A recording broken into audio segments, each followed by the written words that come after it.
Me once again here on Talk and Fight for another episode of Boxing News Today.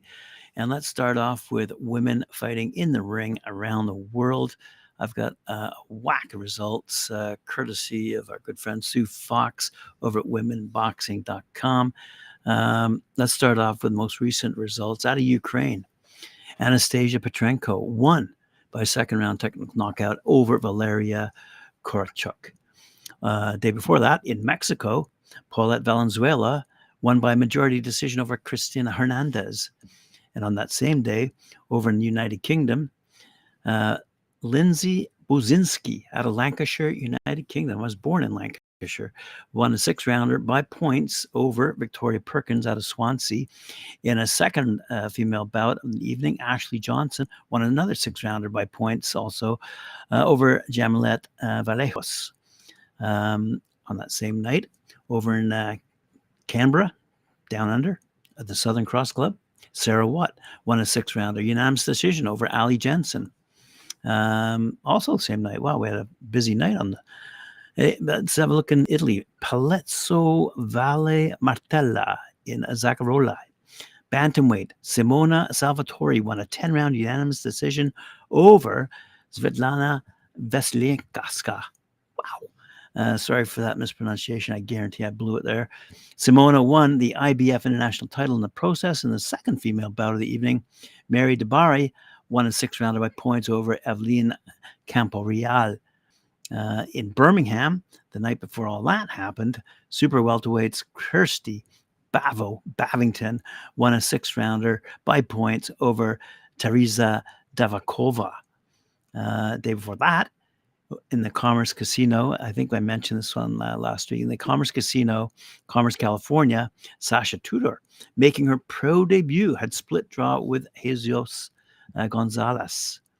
At the hangar in Costa Mesa, California, the same evening, Denise Moran won a four-rounder by points over Julie Mentzner. Tons of women fighting around the world. It's great to see. It just keeps on coming. February 10th, I see that Karen Carabayal, we've seen that name before, won a 10-round unanimous decision over Edith Matisse. The two were fighting for the South American super flyweight belt in, I believe, Colombia. On that same night, in Spain, in Madrid, they had a fight, and Kaylin Maradiega had a 5-round majority draw over Frederica Macri. A few days before that, over at KBS Hall in Kyoto, Japan, we saw Raika Kawaguchi win 1 minute 4 seconds in the second round, technical knockout over Waisuta Sirtidet, I believe out of Thailand. And the bout was scheduled actually for 8 rounds. So powerful decision by Kawaguchi. And on February 3rd, we've mentioned this one. This is where I'll stop. February 3rd, Wembley Arena in London, Caroline Dubois won a 10-round unanimous decision over Miranda La Alacarana Reyes out of Houston, Texas. And two were fighting for the IBO lightweight world title. The judges' scores were 190 on all scorecards. And in a second female bout, Francesca Hennessy won a 6-rounder by points over Laura Valdebenito. Great stuff from the women. It just keeps on going. We see, I see Nicola Hopewell, someone who we've promoted here on Talk and Fight.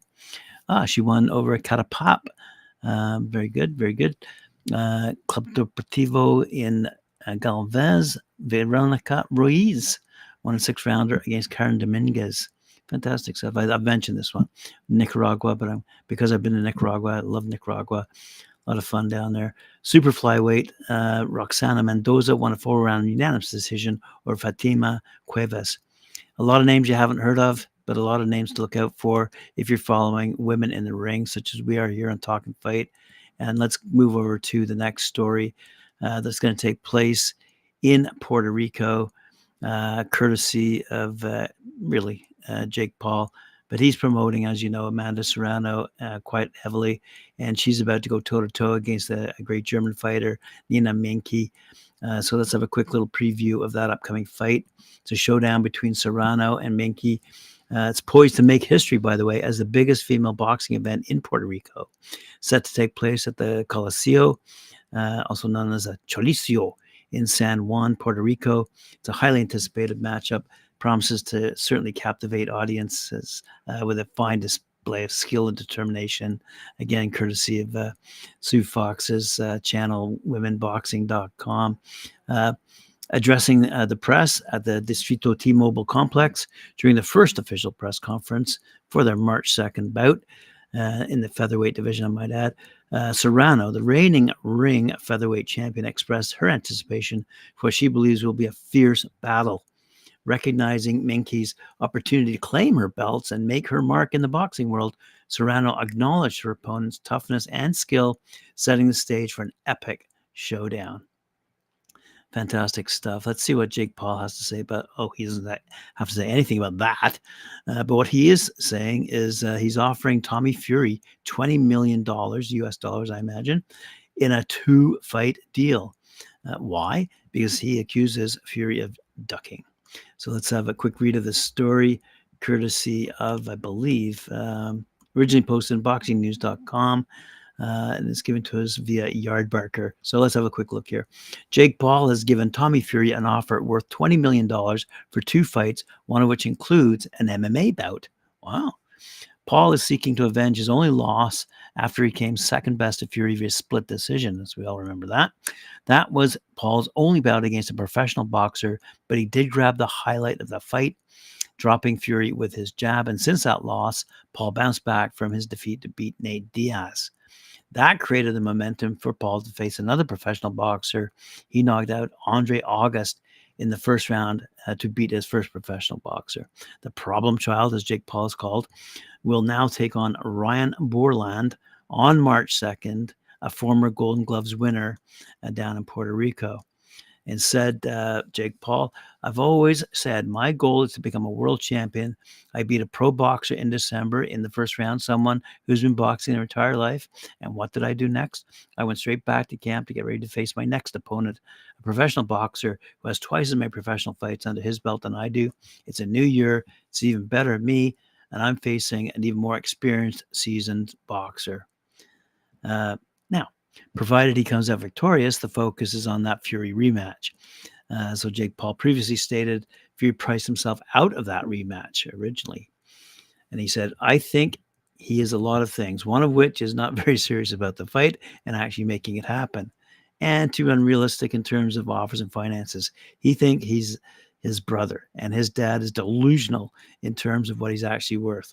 And I can see how that happens. If they're like, yo, Tyson Fury's getting this, Tommy should be getting this. It's like, no, that's not how it works, brother. So it's hard to get that across these hard-headed people who aren't very good at business and don't understand the way and the landscape of boxing. I think there's a massive fear of not only losing, but they're just trying to be unrealistic about the numbers, which again, maybe those two go hand in hand. We all know everyone tries to price themselves out, but if they don't really want to fight and hide behind that, I think that's where things are. But regardless, I'm on a different mission to become world champion. So that's Jake Paul for you. I haven't spoken his name in a while, but that's what he's up to these days, about to fight down in Puerto Rico and have a lot of fun in that Caribbean country for sure. Let's have a quick look at Jaron Boots Ennis, who we haven't spoke of recently, and Cody Crowley, who we focused on Knuckle Up on Talk and Fight a while ago. Anyway, they're targeted for a May fight. Let's have a quick look here. It's been a turbulent couple of years for IBF welterweight champ Jaron Boots Ennis, culminating in a massive lawsuit against promoter Now Boxing for failing to deliver a contractually mandated number of fights. There's at least one clear point in his future, though, as Chris Mannix reports, that plans are in place for Ennis to fight mandatory challenger Cody Crowley this May as part of the next Canelo undercard. Now, by the way, we are still waiting to see who Canelo will be fighting. But anyway, Crowley, he's 22-0. 9 knockouts, hasn't seen action since edging out Abel Ramos last March, making 2023 his 4th year in a row to feature a single outing. Ennis, who's sporting a 31-0, wow, it's pretty good, 28 knockouts record. His father and trainer, Bozy, alleges that Crowley turned down a fight with Ennis last November on that Benavidez Andre card. No telling whether Crowley lowered his asking price or Ennis grew more accommodating over the last couple of months. Whatever the case, we'll hopefully see one of the sport's best talents return to action in a few short months. Crowley isn't as appealing an opponent as Ennis's original target, Mario Barrios, but he's gritty enough to make a fight of it. And yes, he is, and let's look forward to that one. Alrighty. Something that I rarely see, and probably you rarely hear of as well. Last month, the WBA Championships Committee ordered a fight between WBA super flyweight champ Kazuto Ioka and number 1 rated John Scrappy Ramirez with a February 15th deadline. Ioka, however, has reportedly petitioned the WBA for permission to instead fight a unification clash with WBC champ Juan Estrada, targeted for July 3rd in Tokyo. Team Ramirez is hoping that the WBA will deny Ioka's request and order him to fight Scrappy within 90 days or be stripped of the world title belt. It would be easy to get frustrated when you don't get what you want, Ramirez explained, but I remind myself to trust the process. I know my team is doing its part, and I am too.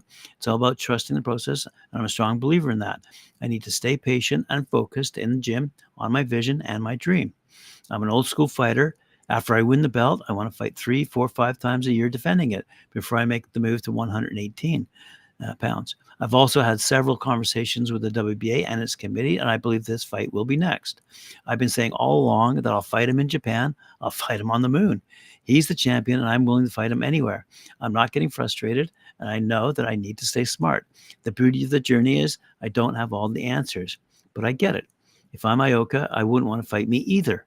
He knows the game and knows I can send the 34-year-old into retirement. Great stuff out of Ramirez. Manny Pacquiao has been denied his opportunity to fight in the 2024 Olympic Games in Paris. Let's read this courtesy of Yardbarker, originally posted in Ringside Intel. Former boxing champion Manny Pacquiao will not be allowed to compete at the upcoming Summer Olympics in 2024. Yeah. Pacquiao, who retired in 2021, was hoping to get an exemption to waive a rule that you can compete beyond the age of 40. However, the IOC ruled that they will not change the rule. Pacquiao, who's 45 years old, wanted to take part in the upcoming games in Paris. Boxing matches are expected to be held inside Roland Garros tennis complex. According to ESPN, the IOC wrote to Olympics officials in the Philippines explaining the reason for the age limit of 40 for boxers and why it would be upheld. The IOC now oversees Olympic boxing after recognizing the International Boxing Association. The age limit was raised by 6 years in 2013 from 34 to 40.